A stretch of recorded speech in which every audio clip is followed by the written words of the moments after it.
So getting much out of more hand intense now at the Bomas of Kenya.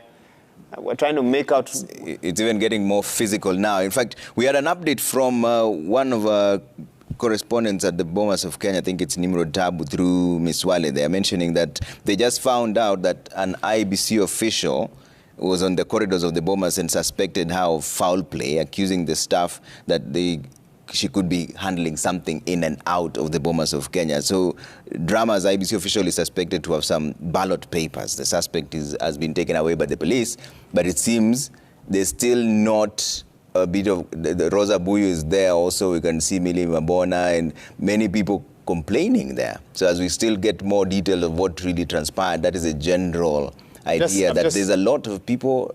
I've just gotten a message from Steve Ogola, an advocate who we host here quite a bit. He says it's really regrettable and unfortunate what we're witnessing on our screens, but also party agents have no right to disrupt IBC's work for reason that if every agent, whenever they had a grievance, was permitted to disrupt the commission's work based on their perception of right or wrong, then there would be no limit on how far agents can go. A party agent's role, and Philip, you can correct me, as per the law, is to observe and document the process.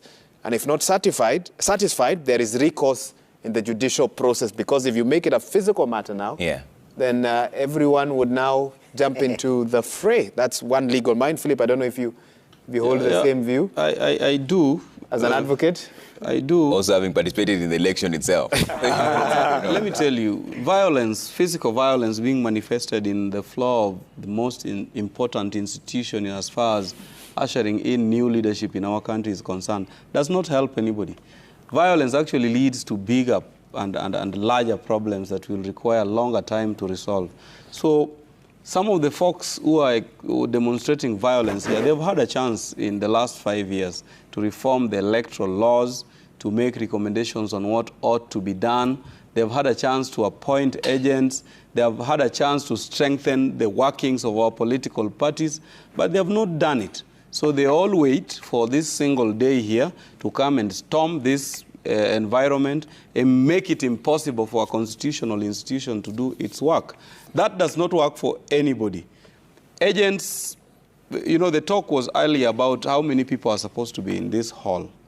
If there were just adequate number of people, then IEBC would be able to do its work. But we also want to call out IEBC.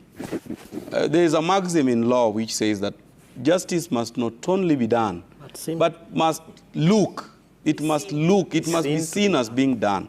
So IEBC itself must do its work in a way that inspires confidence in both the Azimio team and the Kenya Kwanza team. All of them must believe that justice is being done.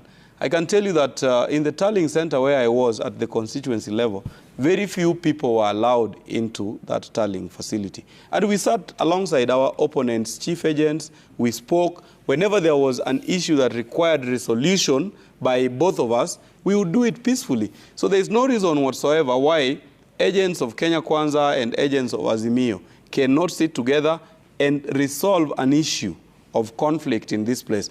But as long as you've got busy bodies, people who are not even accredited or people who have forced themselves into this place and do not bear legal responsibility, as long as you have them there, then you will see all manner of chaos, people calling each other names, people going for each other's names.